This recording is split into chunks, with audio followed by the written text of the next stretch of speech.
Se você não é cristão e nem imigrante, esse vídeo não é pra você. Oi gente, tudo bem com vocês? No vídeo de hoje eu quero compartilhar com vocês sobre como é, na minha visão, ser uma cristã imigrante estando aqui em Portugal. Esse não é um vídeo de crítica aos portugueses, nem aos católicos, muito menos às pessoas que não têm nenhum tipo de fé, que não acreditam em absolutamente nada. É apenas um vídeo de uma imigrante cristã, baseado apenas na minha opinião, nas minhas experiências, nas minhas observações e no meu pouco conhecimento nesse um ano que eu moro aqui. Existem muitos canais e muitos vídeos aqui no YouTube falando sobre diversos assuntos, sobre diversas coisas, e eu acho que eu nunca encontrei ninguém falando especificamente sobre esse assunto. E eu decidi falar sobre esse assunto porque é algo da minha realidade, é algo que eu vivo no meu dia a dia, e eu acho que tem outras pessoas que têm uma certa curiosidade, como já me pediram para filmar o culto lá na igreja, para verem como é. Então eu acredito que existam outras pessoas que possuem essa mesma curiosidade de saber como é ser cristão, como é a vida de um cristão, tem alguma diferença, alguma coisa diferente. Então eu vou compartilhar isso com vocês, sobre a ótica de ser cristão morando em Portugal. Quais são as principais dificuldades relacionadas a esse âmbito, como é de fato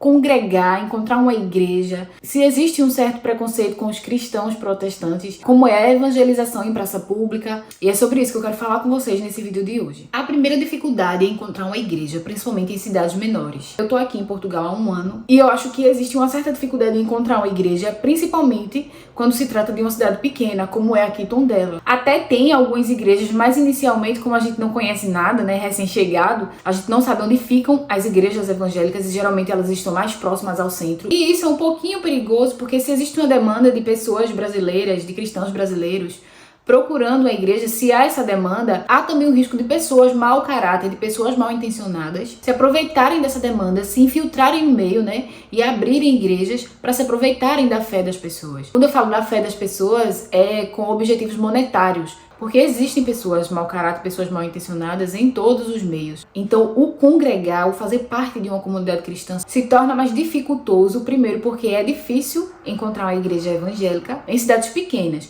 Já em cidades maiores, tem muitas igrejas evangélicas, são mais fáceis de encontrar.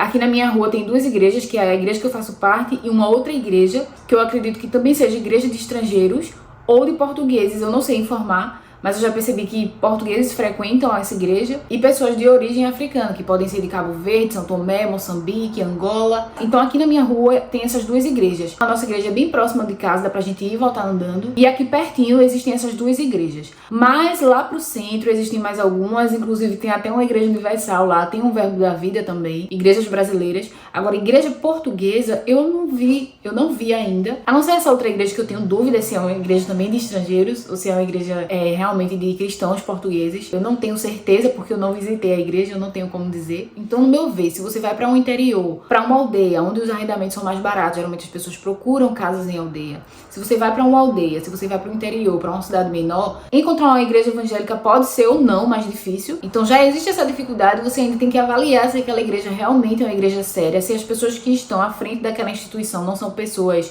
mal intencionadas, se não são mercenários da fé. Você tem que avaliar se aquela igreja ali, ela realmente prega a palavra de fato, o evangelho puro e simples. Então, tudo isso dificulta muito esse congregar, fazer parte de fato de uma comunidade cristã. Então eu acredito que a primeira dificuldade é encontrar uma igreja, e não só encontrar uma igreja, mas encontrar uma igreja séria, onde a liderança não usa a igreja, né, a instituição, para se aproveitar da fé das pessoas. A segunda dificuldade que o cristão imigrante vai encontrar em Portugal, mas não só em Portugal, acredito que em qualquer país que você for, você vai encontrar essa dificuldade, é conciliar o seu tempo para você conseguir ir aos cultos. Pensa comigo, no Brasil existem igrejas que têm cultos todos os dias. Por que há cultos todos os dias? Porque há demanda de pessoas que vão aos cultos todos os dias e a demanda de pessoas para estar ali à frente daquela obra todos os dias. As igrejas brasileiras geralmente aqui são pequenas. Tem igrejas muito grandes. Tem Lagoinha aqui, por exemplo. Tem uma Lagoinha lá em Viseu. Ela é enorme, porque ela já é uma igreja de nome. Não é uma igreja pequena. Então vai ter pessoas para frequentar os cultos e vai ter mais pessoas também para trabalhar ali realmente na obra. Então pode ser que haja cultos ali todos os dias da semana, o que vai facilitar o cristão de poder frequentar qualquer outro culto durante a semana que não seja só o domingo. Por que eu tô falando isso? Porque quando o imigrante chega aqui, ele encontra muitas dificuldades em todas as áreas da vida. E uma dessas áreas é justamente a questão do trabalho. A pessoa precisa trabalhar, logicamente, né? Não só aqui, mas em qualquer lugar do mundo, no Brasil, onde ela estiver morando. Então, no começo, geralmente, o imigrante vai aceitar qualquer trabalho. Trabalho que pega de domingo a domingo, com turnos rotativos, com horários que não são horários fixos. Então, se é uma pessoa que trabalha de domingo a domingo, com uma folga no meio da semana e ela vai fazer parte de uma igreja que não existem tantos cultos ali durante a semana, fica difícil dela frequentar os cultos no domingo. Geralmente quando as igrejas são menores, que não existe essa demanda de pessoas tanto para irem aos cultos quanto para estarem ali à frente da obra, vai ficar difícil para ela congregar. Porque se é uma igreja pequena, se ela não tem uma outra opção de uma igreja que tenha mais cultos, se as igrejas que possuem mais cultos são igrejas mais afastadas de onde ela mora, ela não tem um carro, ela não tem acesso a essa outra igreja, vai ficar difícil realmente da pessoa congregar. A folga muitas vezes não coincide com os dias do culto também. Então existe tanta dificuldade. Tem a questão também do cansaço. As pessoas aqui trabalham muito, entendeu? Então tudo que a pessoa quer quando ela tá em casa é descansar. Ou muitas vezes ela tem que cuidar da casa, ou muitas vezes ela quer fazer um passeio, então ela tem que tentar conciliar ali, meu Deus, o que é que eu vou fazer? Então as pessoas ali vão se cansando da rotina, vai ficando cansativo, vai ficando difícil conciliar a igreja com a rotina do trabalho, com o lar. Para quem tem filhos é ainda mais difícil também. Então esse congregar vai se tornando ali cada vez mais difícil, mais dificultoso. Quando se resolve uma dificuldade aqui, aparece outra dificuldade ali. Então, segundo as minhas observações, né, a falta de tempo é a segunda dificuldade em se manter cristão aqui em Portugal. Eu sei que existe um movimento muito grande dos desigrejados, as pessoas que tiveram algum atrito, algum problema com uma igreja ou com um cristão, e aí saíram da igreja e simplesmente decidiram, eu sou a igreja, porque de fato nós somos a igreja. O cristão que de fato conhece a palavra sabe da importância do congregar. A igreja não é só uma instituição. Eu sei que hoje nós encontramos muitos problemas dentro da igreja, com a liderança, com as pessoas em si.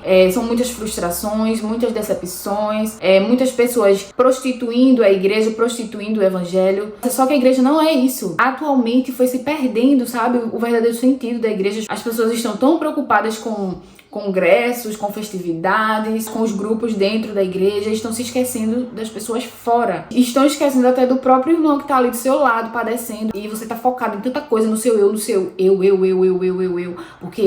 porque eu. E você não tá vendo o que tá acontecendo à sua volta. E a igreja não deveria ser o que ela é hoje. Portanto, existe sim uma importância em congregar, em fazer parte de uma igreja, e em estar em comunhão com seus irmãos em Cristo. Eu não vou entrar nesse mérito porque o vídeo não é sobre isso, não é sobre as pessoas que não querem fazer parte de igreja, não é sobre se é certo ou não a pessoa dizer que é cristã e não frequentar uma igreja, não é sobre isso. Eu entrei superficialmente nesse assunto, mas o que eu quero dizer é que eu acredito que é importante você estar congregando em uma igreja, você estar em comunhão com seus irmãos, até mesmo para a sua fé, para você estar sempre fortalecendo a sua fé, renovando a sua fé. A caminhada com pessoas nos ajuda, nos fortalece. E a própria palavra fala sobre isso, que é melhor serem dois do que um. Seja qual área da vida for, você tem mais resultado, mais êxito quando você faz algo com a ajuda de alguém. Então eu acredito que a segunda dificuldade é justamente essa, de você conseguir encontrar tempo para ir aos cultos, né? De você conseguir conciliar a sua rotina de trabalho com a rotina da igreja. Então você vai vendo que são leões que você tem que ir matando para poder prestar um culto na igreja, para poder estar junto com os irmãos. E como eu falei para vocês, para mim é uma coisa fundamental e faz muita diferença na nossa caminhada como cristão. O terceiro ponto que eu quero abordar para vocês sobre a dificuldade de ser cristão aqui em Portugal, de se manter cristão aqui em Portugal, é a falta de fé no país em geral. Portugal é historicamente e majoritariamente católica, porém a liberdade religiosa, a liberdade de expressão aqui é protegida. Só que, como em toda a Europa, Portugal também passa por um secularismo crescente, um abandono da fé, inclusive até mesmo entre os católicos. Eu já ouvi histórias aqui de pessoas que elas são católicas, mas não acreditam em Deus. Eu não sei como isso é possível, porque o catolicismo, ele querendo ou não, ele é baseado na fé cristã, na fé em Cristo, na fé em Deus. Então não sei como é possível a pessoa se dizer católica e não acreditar em Deus. Pessoas que dão catequese na igreja, mas elas simplesmente não acreditam em Deus. Deus não existe para elas. Elas são católicas por tradição, porque toda a família delas é católica. Somente e apenas por isso. Não existe outro motivo para ela ser católica. Então, na minha cabeça, isso não funciona, isso não entra. Não tem como você ser católico e não acreditar em Deus. Só para você continuar mantendo uma tradição na sua família, não faz nenhum sentido. É como se fosse um catolicismo cultural. Não há, de fato, um envolvimento com a fé, né? No Brasil, existe o católico não praticante. Ele se diz católico, ele até vai às missas, mas ele não tem nenhum envolvimento ali com a igreja, nenhum comprometimento com a igreja, nem com os dogmas da igreja. Enquanto que aqui já é diferente. A pessoa se diz católica, a pessoa vai à igreja, a pessoa é envolvida com as coisas da igreja, mas a pessoa não tem uma fé em Deus. Então isso é um desafio muito grande, porque como se fala sobre a sua fé com uma pessoa que muitas vezes não acredita em Deus, que muitas vezes nunca nem ouviu falar de Deus, ou simplesmente ela não crê em absolutamente nada. É como se você estivesse falando de Papai Noel ou de extraterrestres. Eu tive essa sensação quando eu fiquei internada depois que eu tive Daniel. A gente fica ali 3 dias, eu acho que eu fiquei 2 ou 3 dias, acho que foram 3 dias que eu fiquei. E eu entrei numa conversa com uma pessoa, onde eu fui dar uma palavra a ela de ânimo e tal, falando a respeito de Deus, falando sobre a minha fé. Mas a pessoa me olhou com uma cara de, por favor, não continue essa conversa. Lá vem. Tá entendendo? Tipo, total desinteresse, aquilo era irrelevante pra ela, aquilo não tinha nenhuma importância pra ela, não fazia nenhum sentido. Era como se fosse uma historinha, um conto da carochinha pra ela. E pra piorar, não é só uma pessoa aqui, uma outra pessoa ali, são muitas e muitas pessoas que não acreditam em nada aqui em Portugal. Assim, é como se ninguém nunca tivesse pregado pra elas. E eu não tô nem falando só do evangelho em si, mas também o catolicismo. É como se as pessoas não tivessem passado adiante, entendeu? Como os pais passam para os seus filhos. É como se em algum momento da história as pessoas decidiram não falar mais de Deus, não falar mais de igreja, não falar mais de religião. E aí aquilo passou a ser desconhecido pelas novas gerações e irrelevante, sem importância. Então existe muita indiferença das pessoas com a religião, né? Até um certo desprezo. E eu tô falando de religião no contexto geral, não tô falando só do evangelho, tô falando do evangelho, do catolicismo, seja qual for a crença. As pessoas, elas parecem que rejeitam muito o conceito de ter uma religião, sabe? De crer num Deus. E eu vejo que isso é muito mais presente no meio jovem, entre os adolescentes, as pessoas mais jovens. Não é importante, é como se fosse algo ultrapassado. Não faz sentido mais ter uma religião, crer em Deus. Mas é porque eu acho que eles cresceram assim, sabe? Não foi passado pra eles no decorrer da vida. Nunca foi pregado pra eles, e nunca falou de Deus ou de Jesus pra eles, enfim. Então, se existe essa indiferença com o catolicismo, que vamos dizer, deveria ser a religião oficial do país, né? Assim como é no Brasil também. Que dirá com o evangelho, né? Que parte ali da mesma vertente que o catolicismo, porém, eles se diferem em muitas coisas. Esse é mais um dos desafios que a gente encontra ao chegar aqui, né? Eu também não quero ir a fundo sobre isso aqui nesse vídeo, mas parece que o crente, quando eu digo crente, eu tô falando do cristão protestante.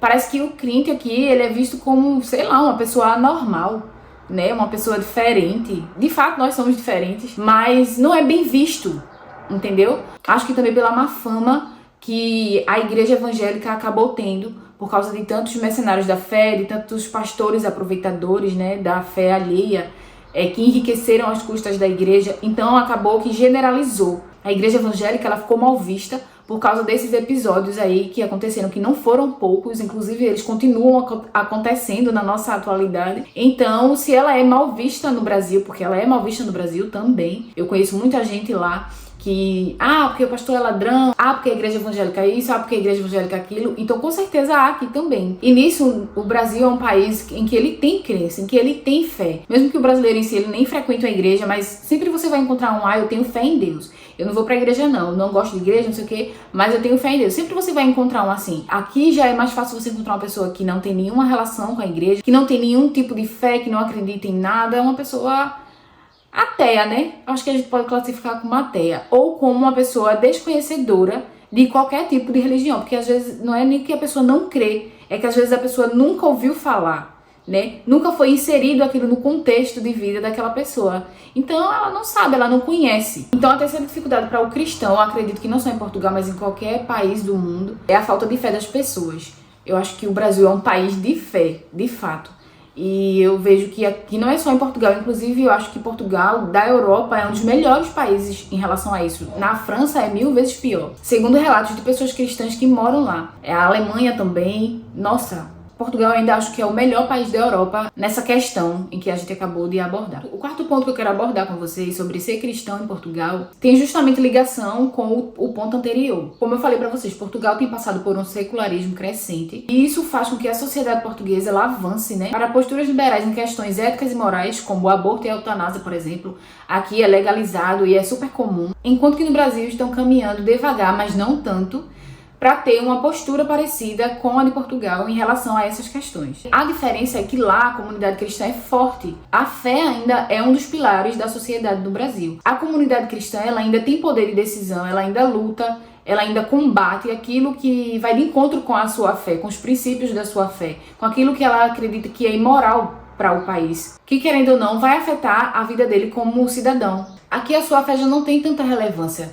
A sua fé ela não vai ter tanta participação nas decisões de questões éticas e morais. Então, se você tem uma opinião sobre uma questão ética ou moral que é baseada na sua fé, que parte do princípio da sua fé, essa sua opinião ela é irrelevante. O quinto e último ponto que eu quero abordar aqui com vocês é sobre a evangelização em Portugal. Assim como se você estivesse morando em qualquer país do mundo, em Portugal você também precisa reavaliar ou até mesmo abandonar alguns hábitos que você tinha ao fazer evangelização no Brasil. Na verdade, a gente precisa reavaliar e abandonar vários hábitos que a gente tinha no Brasil, porque a gente está inserido numa nova cultura, num novo contexto, num novo país, e a gente precisa, de fato, se adequar, se acostumar e respeitar as leis, a cultura daquele país e dos seus nativos. No Brasil, eu acredito que existe uma falta de educação muito grande, as pessoas não sabem o seu limite, até onde elas podem ir, sem estar incomodando ou invadindo o espaço do outro. E aqui em Portugal eu acho que isso é muito respeitado, muito valorizado, e eu gosto disso. Eu fui a uma praia fluvial e eu achei muito bom que não tinha aquele som alto, aquelas músicas horríveis,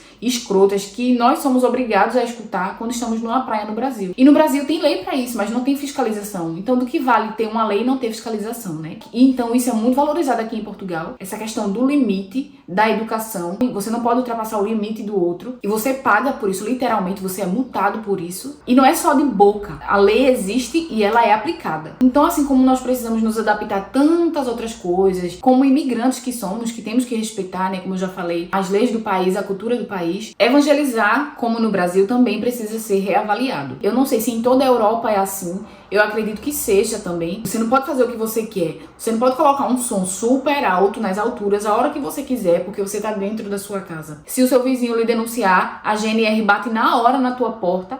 Eu confesso que essa parte eu gostaria muito que fosse assim no Brasil também, porque a falta de educação das pessoas no Brasil, ela é grotesca, sabe? Ela é bizarra, não tem outra palavra.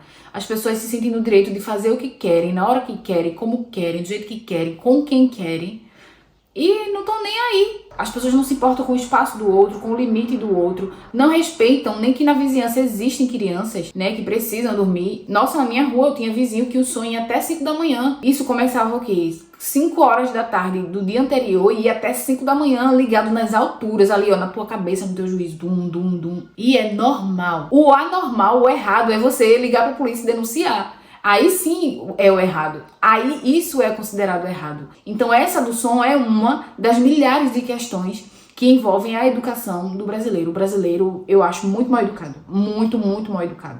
Então eu tô falando sobre essa questão da educação para poder contextualizar sobre a questão da evangelização em Portugal, sobre esse respeito ao espaço do outro. Porque aqui você até pode pregar em praça pública, desde que não interfira no direito de terceiros ou na ordem pública. E em alguns casos você pode precisar de autorização prévia para o uso de som ou para fazer aglomerações. Cultos públicos precisam da autorização da Câmara Municipal. Pregar em transporte público, que é algo muito comum no Brasil, que inclusive eu sei que é uma coisa que incomoda um pouco as pessoas no Brasil, né?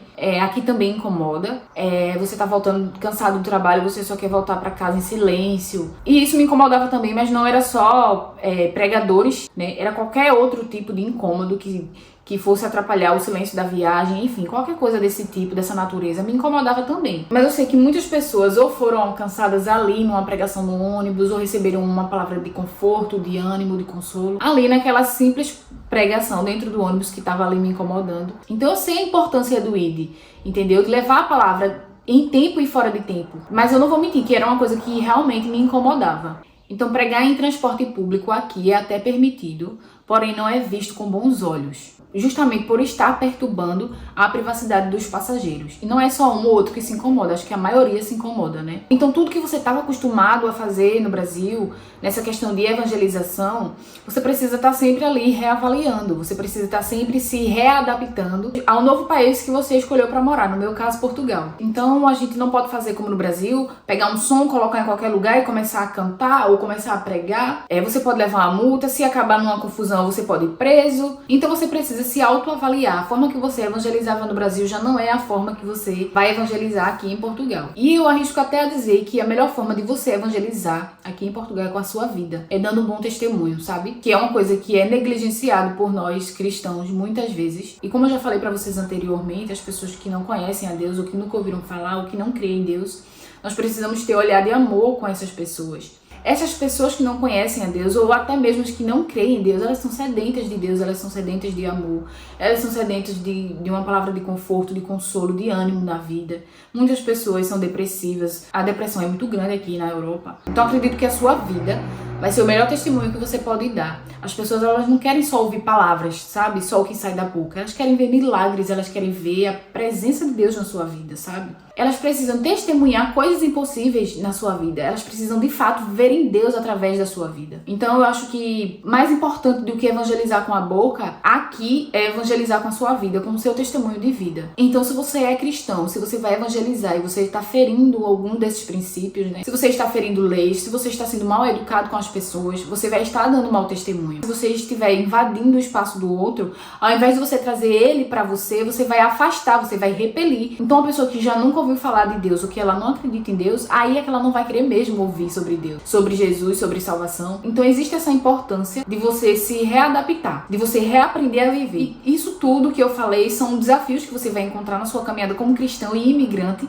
aqui em Portugal. E eu queria somente falar sobre isso, abordar sobre essas questões, principalmente para as pessoas que já estão aqui, estão meio perdidas nesse contexto, ou as que estão se planejando para vir, né? De tantas coisas que a gente pesquisa sobre visto, sobre arrendamento barato, sobre boas cidades para a gente morar, sobre turismo, sobre trabalho. Eu acho que esse é um ponto muito importante e a gente acaba esquecendo durante essa preparação para viajar, para morar fora. Então eu espero que esse vídeo acrescente alguma coisa a vocês, que possa orientar vocês sobre as principais dificuldades que vocês vão encontrar sendo um imigrante cristão aqui em Portugal, e também ajudar um pouco a instruir vocês sobre essa questão da evangelização. Eu queria mais uma vez reforçar que esse não é um vídeo de crítica, eu só queria compartilhar com vocês a minha visão, a minha ótica sobre a dificuldade de ser cristão, de viver o evangelho e de pregar o evangelho, você sendo um imigrante aqui em Portugal. Eu só queria mesmo, com esse vídeo, compartilhar com vocês a minha experiência, né, o meu pouco conhecimento nesse 1 ano que eu tô aqui em Portugal. Preguem o evangelho da melhor forma possível. O cristão, ele precisa sempre estar pronto, porque em um momento ou outro você vai encontrar alguém que precisa ouvir